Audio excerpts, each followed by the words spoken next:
All right, everybody. Thank you for tuning in to another episode of The Closing Chamber. Today I have a special guest, my good friend Elian Hurtado. How are you, Elian? Hola, Eli. Bien. Feliz. Happy to be here. Yes. And today's going to be a little bit different. I know all of our episodes so far have been in full English, but today we got a special treat. We're going to be going back and forth in English, but also in Spanish. Yes. Knowing that Empire Title is a bilingual service, I feel it's very important for the Latino communities to hear us out as well. Absolutely. And so who better than Elian to be here to get that started? Latina is in the house. Yes. So, Elian, tell me a little bit about yourself. What do you do? Well, I own 3 companies now. Too many. But I've been in Tulsa for 28 years now, obsessed about the Latino community and the growth in Tulsa. So my background is banking. I did lending for about 22 years. Yeah. I've been doing for 22 years. And then I decided to put a hold on lending. I mean, I was working for Arves, working for the Latino community, doing hipotecas, lending for residential. But I got burned out. Man, I was closing. When I left Arves that month, I was closing, I think, 22, 24 loans per month. And it was a lot. So I had an aha moment where I have to stop. Your mom have to do a lot with me stopping because this is a true story. I never said this before, but to my family, yeah, but no to the public. I was having a very tough day, like I said, closing, a lot of loans, per month. And for the Latino community, doing mortgage for them is like the extra step because you really have to explain the process and hold their hand. So I had a chest pain. And I couldn't breathe. So I drove myself to the hospital where your mom worked because I'm a breast cancer survivor. And years later, I keep going to the same hospital for checkup. And that's where I met your mom. She was one of my dear nurses that took care of me. And then she's like, man, Elian, I mean, you're about to have like a stroke or something. Your heart blood pressure is really high. And she's like, mijita, you have to take it easy. You're just doing... Too much. Yes, just like, tienes que pararle. So I kind of just really realized I think I didn't learn this from the breast cancer. Now, I'm about to have a heart attack. And so I stopped. And then I went to the nonprofit sector, which changed completely 100% the pace of my life. Working for nonprofit is amazing, but the pace is different. It's not corporate America. There's no production. Right. I feel like it was hard to adjust to take it easy. I mean, I asked for project deadline, and they're like, whatever. And I'm like, there's no deadline. So I did Habitat for Humanity for 4 years. Yes. And then... which is where I met you. Yes. Habitat, yes. Habitat, yeah. Yep. I mean, it teach me a lot. I mean, I work hand in hand with the community, with my community, and it was amazing. But it was time for me I kind of hit a ceiling, and I was like, what do I do next? I was feeling a little boring, and I'm like, okay, I need to do something. So I opened my own business consulting that is called Galera Business Consulting. And what I did is just what I did before without charging, but now charging, which is, telling nonprofits how to work and, penetrate the Latino market, adapting their programs. So, I did that for about 4 years. It's still open.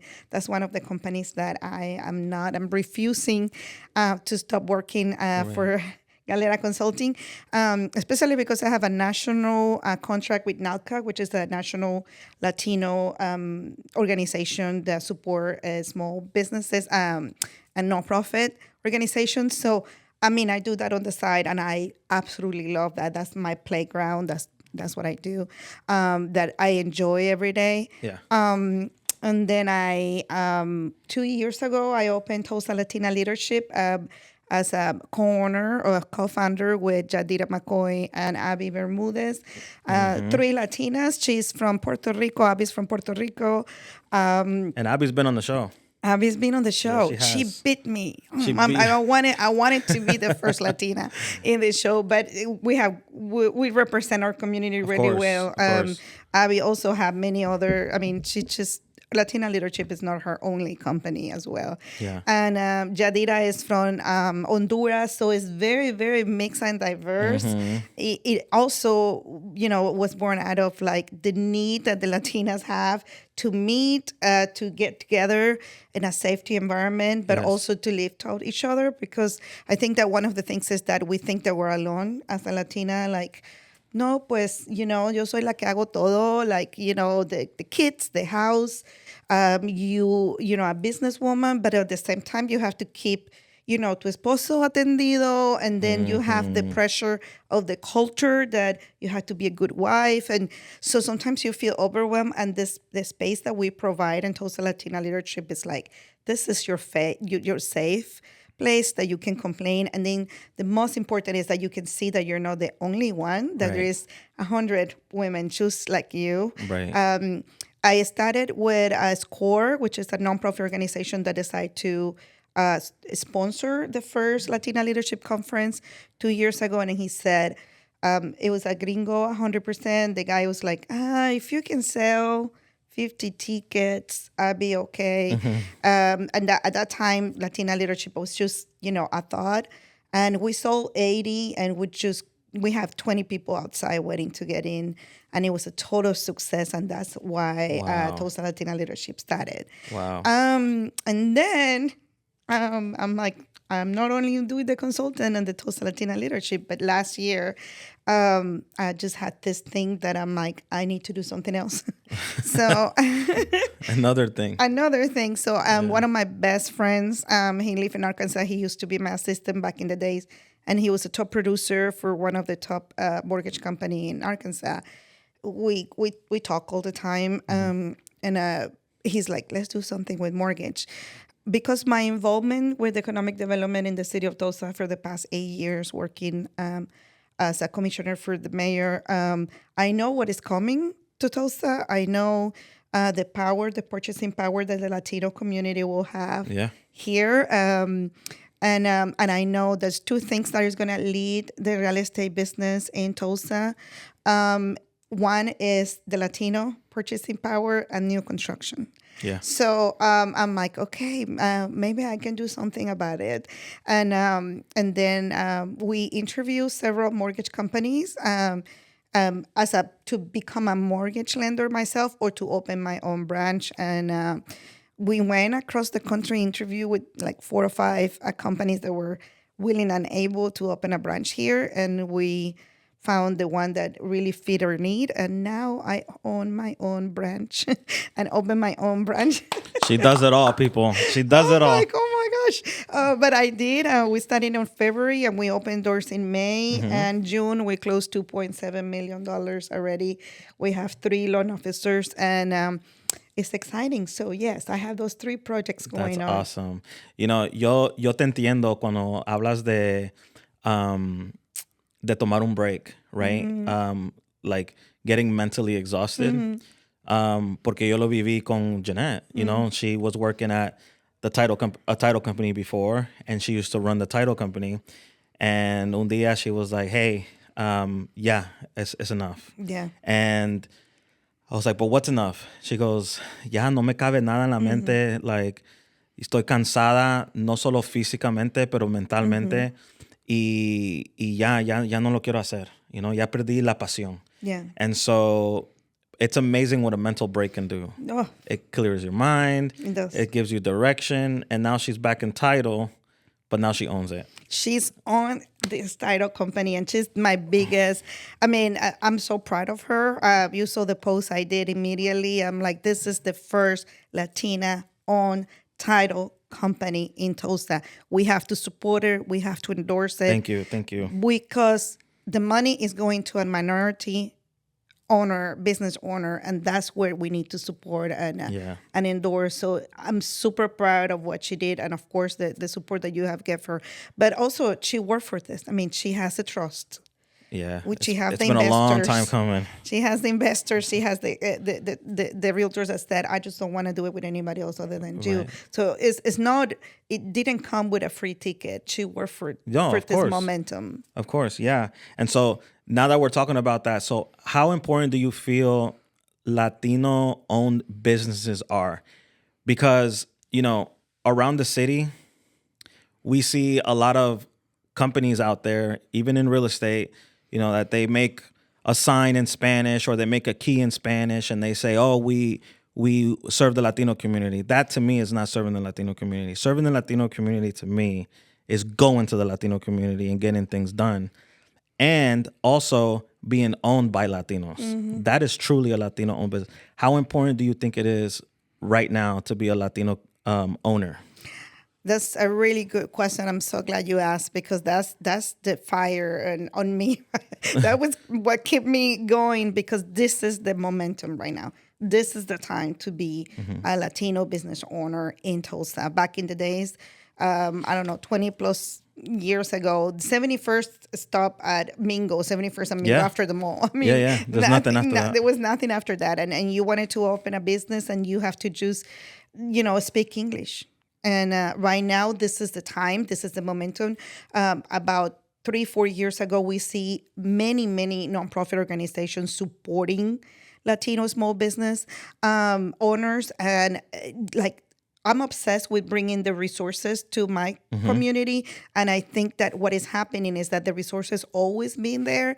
And finally, we are, getting those resources to our people. Right. Organizations like Avanzando Juntos, which is an access to capital. It have to be one of my clients that I help design and do the entire lending program that they have, and the financial and business literacy in Espanol. Because one thing is that you can learn all that and learn classes in YouTube en españolita y todo, pero it's nothing like sitting and somebody teaching you in your language. Right. So there is many organizations like Soy Más, which is help you guide your talent. Many nonprofit organizations that are here to support the Latino. So this is the time. Like if you had a dream and you had an idea, this is the time. But also we seen where one of the Avanzando Juntos client, it was this guy that owned a brincolin business, renting brincolines for over 8 years, cash base. Didn't have a bank account, never registered the business. Wow. Cash base. So yes, you can do it, but there is not opportunity to grow. Si quieres crecer, you have to register the business. You have to, get your LLC. You have to open your checking account, because that's the way your business grow. Yeah. I understand 8 years ago, he didn't have the support he does have now. Right. He's finally getting a truck, que se lo conseguimos en un banco because we help him register the business and everything. So this is the time. And I think that finally, we have the opportunities and the resources that are coming our way. Yeah. No, and I see it. I mean, I see the growth. I seen the Hispanic growth. I've been in Tulsa 16 years, and I mean, when we first got here, yes, I always gone to East Side to eat and stuff like that, but it's not just East Side anymore. I mean, it's growing, it's expanding, and I love it. I've always been really always rooting for my people. And so whenever I see a new business open or someone getting, or like you said, that gentleman getting help, because now he knows how to register a business. Now he can get loans, right? Yeah. And so it's just it's all in education, and I feel like the Hispanic community sometimes lacks that. Sí. But we're also the hardest workers. Sí. And you can't tell me wrong. No. And so hardworking, and then you have the knowledge. Listen, I always That's said, the combo. I always said in every class I teach about business literacy, DNA has, to be an entrepreneur. Empresario lo tenemos en la sangre. Yeah, that's that just from our abuela sending, the cake, the pastelitos through, la bodega de la esquina. That happens to, if you want to sell cake, you could just put a table in front of your house and just go right ahead, los pasteles, lo que sea. I mean, buhoneros en nuestra ciudad is just part of the economic system. but you bring that to your DNA, right? You have it on your DNA. You want to open your business. You have to do it the right way. You're in the United States. You are now an immigrant. Bring all that force and creativity, but let's do it the right way. Exactly. Because we need to show them, we need to show the United States that we are here to do the things right, registering the business, paying our taxes, getting our credit in line. That is necessary. I think that the Latino small business, just to close out your question, is going to be the future of the economic development of the city of Tulsa. And I'm saying this with a fact. If you pull the sales tax of East Tulsa, we are driven, the economic development in East Tulsa, and this is just the beginning. And we have a new business incubator that is going to open next year, which is, if you don't know what business incubator, just go to 36 Degree North in downtown. And it's like literally como cubículos that you can sit and work. How many times do you meet with a roofer? El señor Manuel, que I needed a Right. proposal, and he's like en su capo de su carro, doing the contract with me. And I'm like, man, I wish we have a place that we can, just get a little office just for one day so you can type this contract, meet with a client, receive the education that you said. Just look, I think this is coming. It actually is coming. I'm one of the steering committee member of this business incubator. Is going to be in Plaza Santa Cecilia, 21st and Garnett. So big things are coming. This is the time to be a small business owner. Yes. If you don't know about the development that's going to happen on 21st and Garnett, you really got to tune in because it's going to be big. It's called the Global District now. Yeah. And so, and I believe construction starts this year. Yeah. And so it's going to be beautiful. It's going to be grand. And it's about time, because I really feel culture is something that's been missing in Tulsa. And so now I feel like the city is like recognizing like, hey, that's the epicenter of culture. Yes. Here. And so it's going to be really nice. We're super excited for Destination District.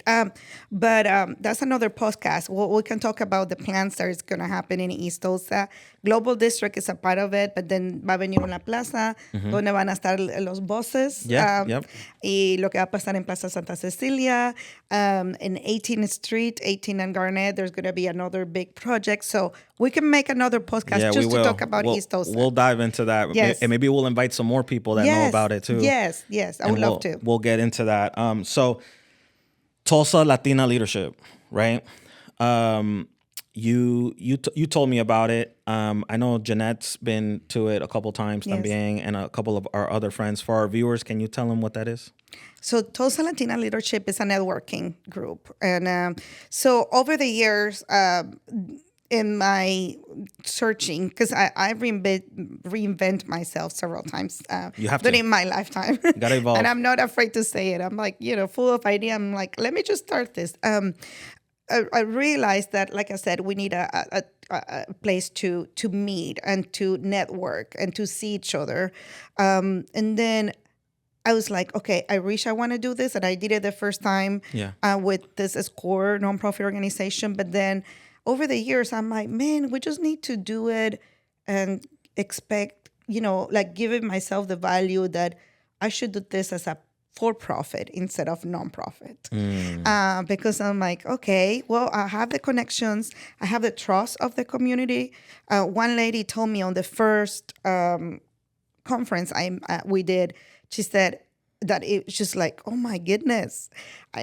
She said, if you invite me, I go because I know everything that you said you're going to do, you do it, and I trust you. Right. And I follow you. And I'm like, man, I mean, this is good.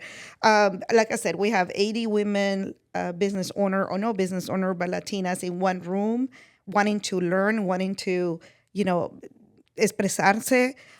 So that's how it was born, but así es que nació. But then I was like, I didn't have the concept in my mind that what I wanted to do. And honestly, I had so many things going on at the same time. But then Jadira McCoy reached out to me and she said, my other partner from Honduras, and she said, let's do something. I mean, no dejes que este momento se pare, you know? Let's use this momentum and let's just create something. I'm like, girls, I mean, you guys are crazy. I have a lot going on. Nothing. I mean, I did it once. We're just going to. And then she didn't know Abby Bermudez from Puerto Rico. She's a fireball. My gosh, that lady. Oh, my She's God. hilarious. She's doing so much. But the big thing about Yadira and Abby is that they're honestamente wants to take care and love people. Yeah. And I couldn't find better partners because they are so, some other people are there for the applause or for the ego or just to say that they did something. No, they truly care. I mean, so Abby didn't know Yadira, but Abby reached out to me and said, what are we going to do? We need to do something like this. And I'm, again, next year, and I'm like, no. And then one night, like, having some wine with my husband, I said, you know what? I'm going to put those two ladies, I'm going to introduce them. Because they each, reach out to me with this idea. So that's what we did. We got together. I'm like, conócela, te la presento. Yep. Y a ese día les dije, you know what? I will start this new LLC, Tosa Latina Leadership, with your guys' help. I cannot do it alone. Of course. That's another thing I learned. Working in collaboration is the best thing. You go further. Yes. Yeah. I didn't want the whole credit to myself. And that's where we create this networking group, Tosa Latina Leadership, for profit. I'm happy to say, because we're giving the value of the work and the time that we put in this event. So we do one conference a year. We invite a keynote speaker. This year was Erika Lucas, which is an amazing badass Latina from Oklahoma City. We have to bring her to this. Yeah, we got to bring her to the podcast. Season two. Season two. And then we do 3 networking events through the year. We do one conference, and just last summer we did the first fashion show. It was an idea that this is one thing that we do really well, is that we take ideas from the ladies. One of the ladies said, hey, can you do, one of the attendants said, I like to see a fashion show and, just show the stuff that I'm doing. Right. And I'm like, let's do it. So we have 5 Latina business owner that sell clothes, boutiques in East Tulsa and around the city, and we invite them to show their clothes. So that's a great idea. We have 132 Latinas in one room. The air conditioning went down that day. It was because you guys were so hot. You guys blew up the AC. Oh my gosh. I remember telling una dominicana, amiga mía que es an attorney, and I respect her. Dominican attorney. And then she's like super like classy and like so smart. And I came to her and said, oh my gosh, Marianela, I'm so sorry que estás sudando. Y ella me dijo, ¿qué te pasa? You forget where we all come from? Donde yo vengo cuando voy a visitar a mi mamá no hay aire acondicionado. Yeah, right. So, there is no air conditioning. Girl, this is us. She made me feel like this okay. But man, we have so much memories from that day because we are here to support each other, to lift each other. And that was an amazing event. From now on, I think we're going to have once a year fashion show. Fashion show for sure. I like that. I heard from various people that they loved it. They loved it. Aside from the AC going down. Yeah. They loved it. Yeah. And so I hope you guys keep doing it and it gets better and better. Of course, if there's any way I can help or I can get people that I know that do stuff like that they're really into fashion can help, feel free to reach out. So now you mentioned Galera Lending. Okay.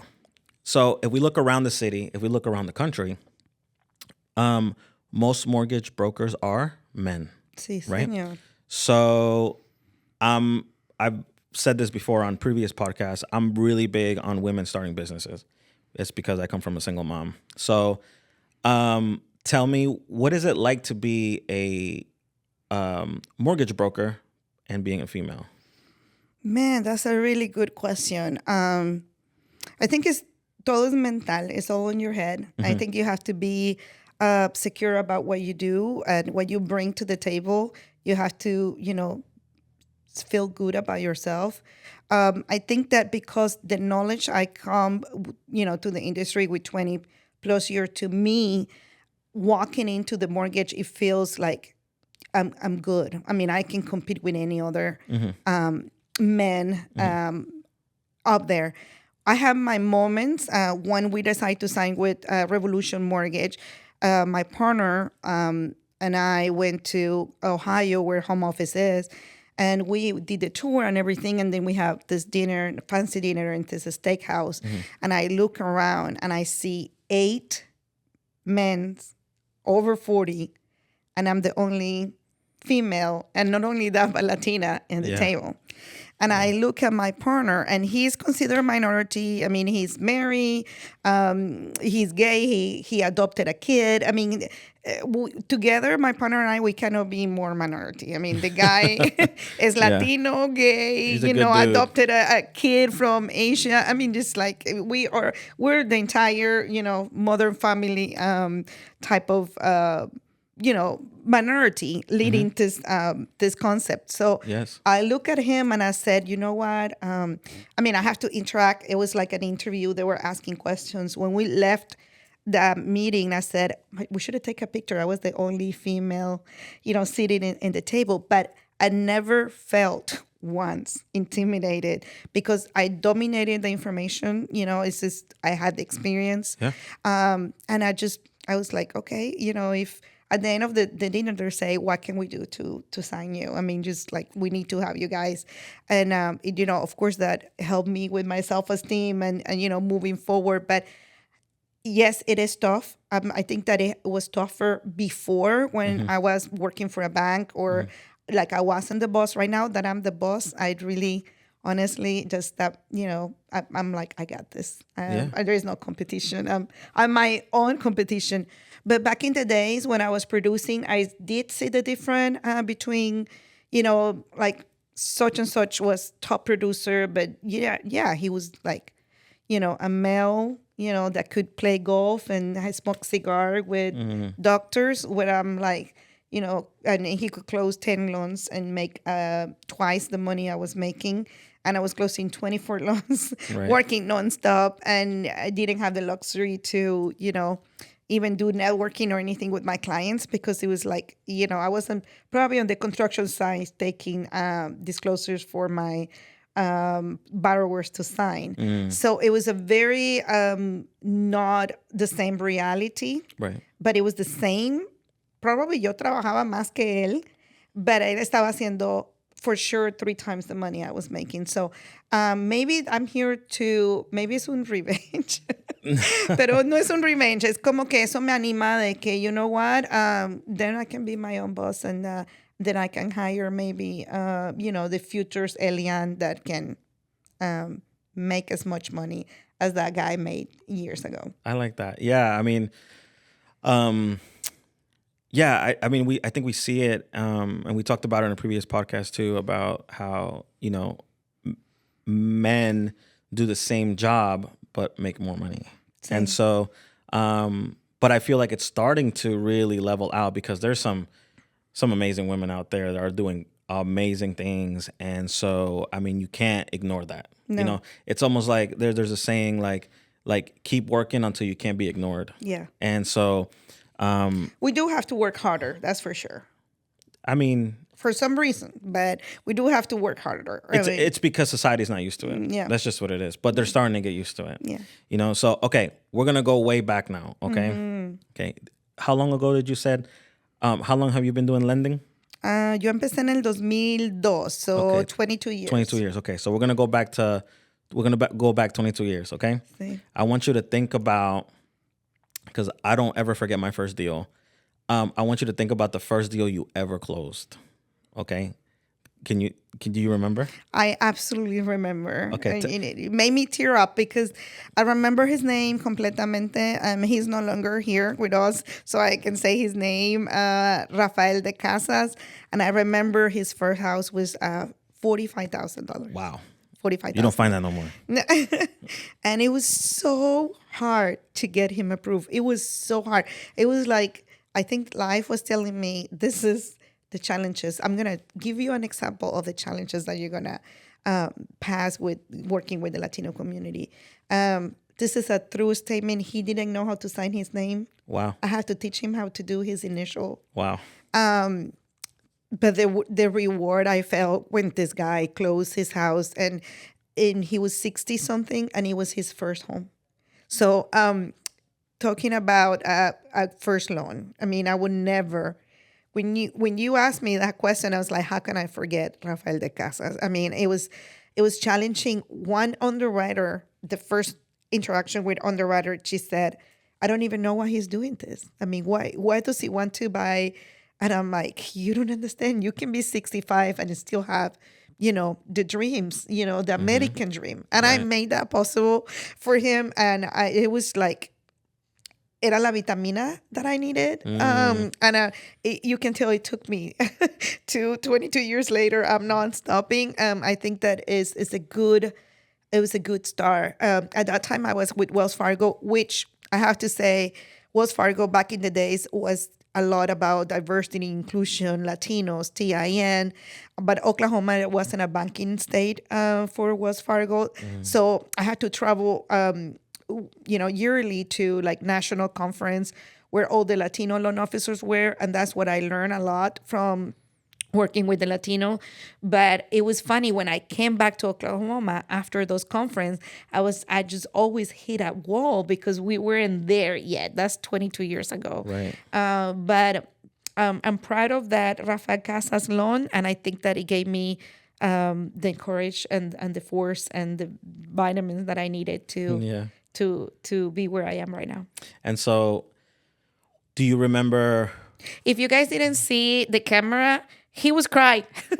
I was tearing up. He threw up. It's just because she said that he didn't even know how to sign his name.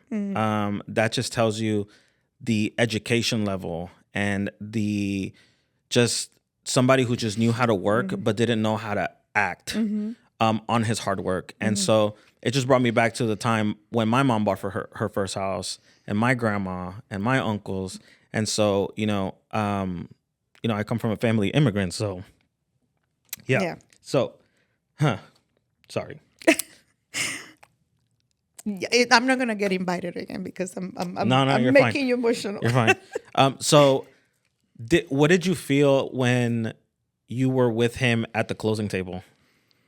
It felt completely 100% unreal. It was like an out-of-body experience because I just couldn't believe that I was changing somebody's life, forever. Actually, when you purchase a home for Latinos, purchasing a home could be the single financial decision, the biggest financial decision that a Latino can make for the entire life. So I think that we have to take this very seriously. I think that we have to take responsibility for the, el consulting, la ayuda que le estamos dando this Latino family, because this could be the biggest financial decision that they ever made.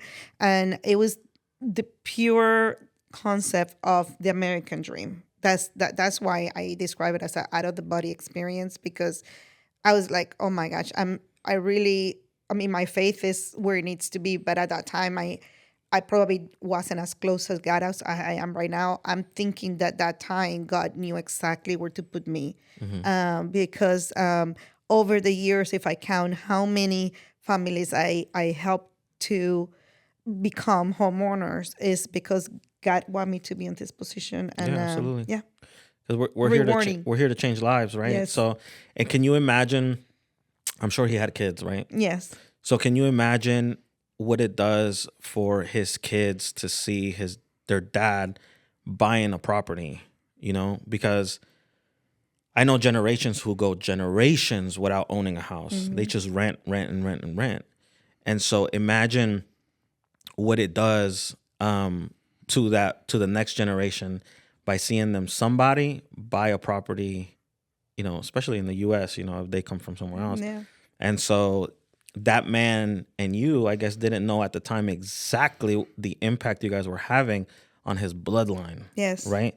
So, now his kids are going to say, oh, well, papi compró una casa. Y si él lo pudo hacer, yo también lo puedo hacer. Yeah. And then their kids and their kids. So now you have a a lineage of homeowners. Yes. You know, and so, I witnessed mommy buy a house. I witnessed my uncles buy a house. Now I can't stop buying them. I get bored and I'm like, I'll buy another one. And it's because I saw that, and I always think to myself, what happens if I would have never saw that? Yeah. Maybe I don't know. I don't know what would have happened, but I'm glad that somebody in my family, just like that man, took a leap of faith and said, I'm gonna buy my house. Yeah. Yeah, so. and back in the days, we didn't have that many bilingual loan officers. I think I was like one of the 2 or 3. And he said, no, yo vine porque a mí me dijeron que usted hablaba español. So, it's just like the language barrier, man. I mean, if we can, and even ourselves, I mean, if I go buy a car, I always like, do you have somebody that speaks Spanish? And my husband is like, you speak English. Why? Right. And I'm like, no, me gusta hacer negocio con la gente que habla como yo y que me entiende. Se siente más a gusto uno. It's just like, you're making a financial decision. You want everything to be explained in your language. Elian, for those that don't know, what country are you from? Venezuela. Venezuela. I always said that, first of all, I've been here longer than what I live in Venezuela, pero, Venezuela is my heart. I have tengo 2 amores, que es Tulsa. Mm-hmm.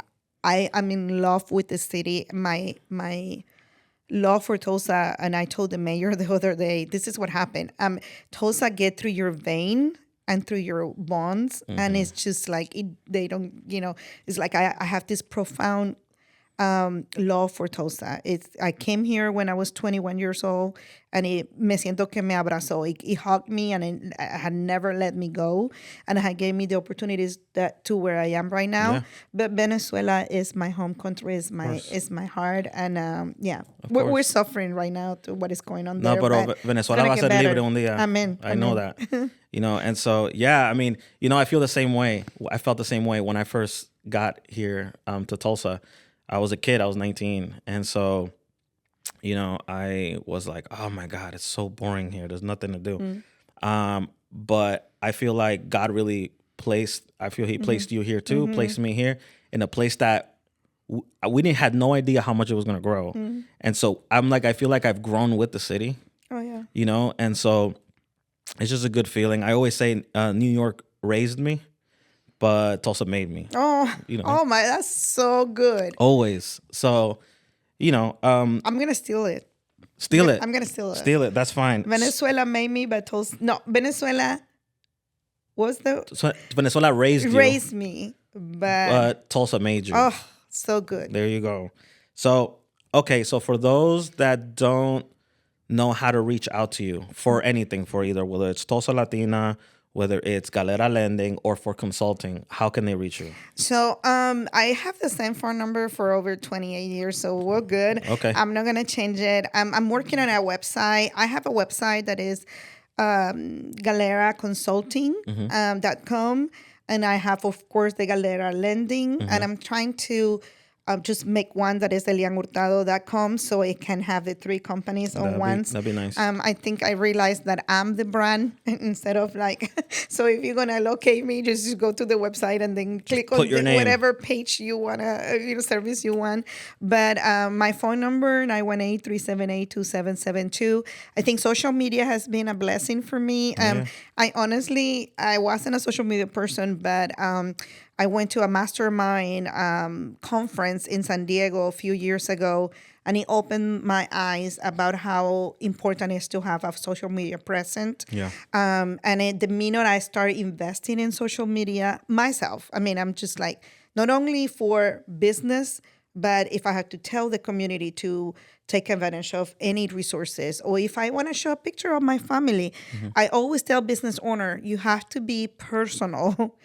Not only put, I love what Empire does, that they put, jokes here and there. People don't want to be just serious all the time. No. And just last tip, the last time I put hey, recolección de comida, La Cosecha, which is, I'm on the board member for La Cosecha, that you get food distribution every Thursday. And then I was putting that in there, and I didn't get any or anything. So the same night, it was my anniversary, and I said dinner with my husband anniversary, and we got like 200 likes. And I'm like, this just tell you that people really want to know about you, you Yeah. know? So if you want to locate me in social media, I'm sure that you will have the options to click in any of the 3 companies there. Yeah, I will. I'll put her information right in the comments, YouTube and IG and Facebook as well. So one last question for you: who's the title company you choose? 100% Empire, 100%. You have to take your business to a minority Latina business owner. So the money is so you can do the full ecosystem. You support her, she support us. There is no competition. I think that she is the first Latina owner of a title company in Tulsa. We have to support her. Yeah, in Oklahoma. And in Oklahoma. And we're soon going to be in Oklahoma City. You and I. We will, God willing. So, all right. I would to thank everybody for tuning in. This has been a great episode. Sorry if you guys saw me a little watery. We were both here just having a moment. So thank you for tuning in. Everybody be blessed. See ya. See you.